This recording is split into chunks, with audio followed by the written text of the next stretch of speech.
ଦେଖାଯାଉଥିଲା ଶ୍ରୀମନ୍ଦିରର ବାହ୍ୟ ପରିବେଶ। ଦୈନିକ ହଜାର ହଜାର ଲୋକ ବଡ଼ଦେଉଳର ସମ୍ମୁଖରେ ପରିସ୍ରା କରୁଥିଲେ। ଦୁର୍ଗନ୍ଧରେ ଫାଟୁଥିଲା ସିଂହଦ୍ୱାର ଅଞ୍ଚଳ। ଯାତ୍ରୀଙ୍କ ସମେତ ଶ୍ରୀକ୍ଷେତ୍ରବାସୀ ନାକ ଟେକି ଏହି ରାସ୍ତା ପାର ହେଉଥିଲେ। ଶେଷରେ କିଛି ସ୍ଥାନୀୟ ବାସିନ୍ଦାଙ୍କ ସମେତ ସଚେତନ ସ୍ୱେଚ୍ଛାସେବୀ ଏନେଇ ଆକ୍ସନ ମୋଡକୁ ଆସିଥିଲେ। ଗୁରୁବାର ସକାଳେ ସମ୍ପୃକ୍ତ ଅଞ୍ଚଳକୁ ସଫା କରିବା ସହ ବ୍ଲିଚିଂ ପାଉଡର ପକାଇ ଏଠାରେ ପରିସ୍ରା ନ କରିବାକୁ ସଚେତନତା ସୃଷ୍ଟି କରିଥିଲେ। ଜଳଖିଆ ଦୋକାନୀ ଓ ଲୋକେ ଉକ୍ତ ଖାଲୁଆ ସ୍ଥାନକୁ ଅଳିଆ କୁଣ୍ଡ ଭାବେ ବ୍ୟବହାର କରୁଛନ୍ତି। ତେବେ ସଫେଇ ସମୟରେ ଶ୍ରୀମନ୍ଦିର ପାର୍ଶ୍ୱରୁ ବାହାରିଥିବା ବ୍ୟାଗ୍ ପରିମାଣର ଖାଲି ମଦ ଓ କୋରେକ୍ସ ବୋତଲ ଦେଖଣାହାରୀଙ୍କୁ ତାଜ୍ଜୁବ କରିଦେଇଥିଲା। ପରିତ୍ୟକ୍ତ ପରିବାରେ ଶ୍ରୀମନ୍ଦିର ସମ୍ମୁଖ ଭଳି ମହତ୍ତ୍ୱପୂର୍ଣ୍ଣ ସ୍ଥାନରେ ଏପରି ଦୟନୀୟ ସ୍ଥିତି ରହିବା ବାଲିସାହି ବାସିନ୍ଦା ମାନସ ବେହେରା, ଆଖେଡ଼ା ମୁଖିଆ ନରେନ୍ଦ୍ର ମହାନ୍ତି, ଶିକ୍ଷାବିତ୍ ଅରୁଣ କୁମାର ମହାନ୍ତି, ବ୍ୟବସାୟୀ ପ୍ରଶାନ୍ତ ନାୟକ, ପ୍ରଦୀପ୍ତ ନାୟକ, ଯୁବ ସଂଗଠକ ପ୍ରଦୀପ୍ତ ପ୍ରଧାନ, ସେବାୟତ କାହ୍ନୁ ପଣ୍ଡା ଓ ମାନସ ରଥ ପ୍ରମୁଖ ସରକାରଙ୍କ ଦୃଷ୍ଟି ଆକର୍ଷଣ କରିଥିଲେ। ସରସ୍ୱତୀ ପୂଜାରେ ରଥକାଠ ପୂଜା ଅନୁଷ୍ଠିତ ହେଉଥିବାରେ ଶ୍ରୀମନ୍ଦିର ସମ୍ମୁଖ ସଫାରୁ 2026 ରଥଯାତ୍ରାକୁ ସ୍ୱଚ୍ଛ ରଥଯାତ୍ରା ଭାବେ ପାଳନ କରିବାକୁ ସମସ୍ତ ଜଗନ୍ନାଥ ପ୍ରେମୀମାନେ ପ୍ରଶାସନ ତଥା ସ୍ୱାମୀଙ୍କୁ ଆହ୍ୱାନ ଦେଇଥିଲେ। ଏହି କାର୍ଯ୍ୟକ୍ରମରେ ଶ୍ରୀ ଜଗନ୍ନାଥ ଅନୁରାଗ ଟ୍ରଷ୍ଟ, ସାହିଭାଇ, ଟିମ୍ ଆଟ୍ଟା, ସେବା ଓ ସଂସ୍କାର, ସମର୍ପଣ ଟ୍ରଷ୍ଟର ଆଦି ବିଭିନ୍ନ ଅନୁଷ୍ଠାନର ସଦସ୍ୟମାନେ ଯୋଗ ଦେଇଥିଲେ। ସ୍ୱଚ୍ଛତା କାର୍ଯ୍ୟକ୍ରମରେ ପରିକ୍ରମା ପ୍ରକଳ୍ପ ସଫେଇ ସାଥୀଙ୍କ ସମେତ ପୌର ସଂସ୍ଥାର ମଧ୍ୟ ସହଯୋଗ ମିଳିଥିଲା।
मु विप्लव कुमार दास, प्रतिष्ठाता तथा सभापति श्री जगन्नाथ अनुरागी ट्रस्ट पुरी।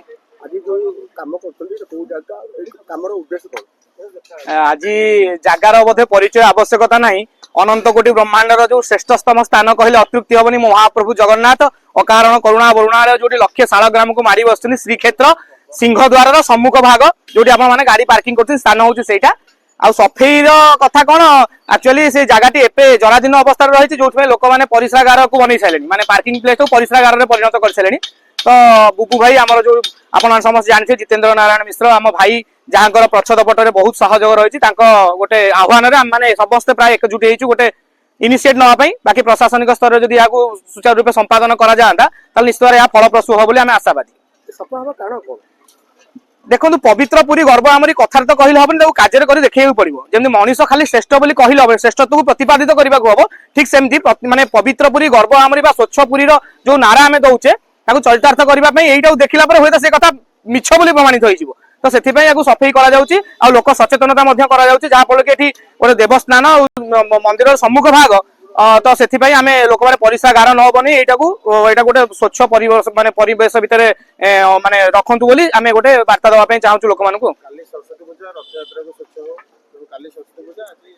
हाँ तो गोटे बढ़िया कथा आसंता काली जेहेतु रोचे श्री पंचमी महाप्रभु रथ काठ अनुकूल काली होची माने रथयात्रा अयमारंभ कहले अतृप्ति हेनी तो से भाया गोटे महान पर्व अनुष्ठित हवा पूर्व आमर एक छोट प्रयास छोटिया स्टेप टीए स्वच्छता दिगरे आउ 2026 जो रथयात्रा स्वच्छ रथयात्रा हो तो से आम पुरी समस्त वरेण्य गिरिबाण मूर्धन्य प्रतिभ तथा समाजसेवी वरिष्ठ समाजसेवी मान उपस्थित ये गोटे छोटिया प्रयास मात्र। ଆଜି ସଫା କରିକି ଗଲା ଆଉ କିଛି ଘଣ୍ଟା ପରେ ଲୋକ ଫେଣି ପଇସା ପତ୍ର ସବୁ କରିବେ। ତ ସେଥିପାଇଁ ଆମେ ପ୍ରଶାସନିକ ସ୍ତରରେ ଆମେ ନିଶ୍ଚୟ ଯୋଗାଯୋଗ କରିବୁ ଆଉ କରିଛୁ ମଧ୍ୟ।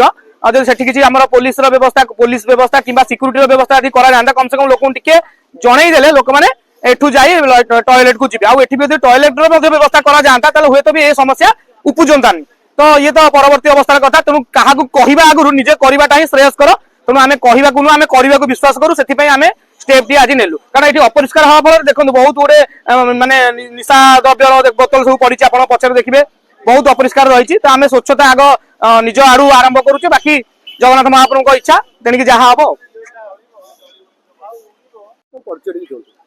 ମୋ ନାଁ ମାନସ ରଥ, ମୁଁ ସେବାୟତ ପରିବାରର। ଆଉ ଆଜିର ଯୋଉ ମନ୍ଦିର ସମ୍ମୁଖରେ ଯୋଉ ପରିତ୍ୟକ୍ତ ସ୍ଥାନଟି ପଡି ରହିଛି, ଏଇଟା ଶ୍ରୀକ୍ଷେତ୍ରର ଗୌରବ ମତେ ତ ଲାଗୁନି। କାହିଁକି ଗର୍ବ କି ଗୌରବ ଏଗୁଡାକ ଆମେ ତ କହିପାରିବୁନି କେବେ ବି, କାହିଁକି ନା ଶହ ଶହ ପର୍ଯ୍ୟଟକ ପୁରୀକୁ ଯେତେବେଳେ ଆଗମନ କରୁଛନ୍ତି ଏଇ ଜିନିଷଟା ଦେଖିକି ଯାଉଛନ୍ତି କେଡେ ସୁନ୍ଦର କାମଟା ମନ୍ଦିର ସମ୍ମୁଖରେ ପଡି ରହିଛି।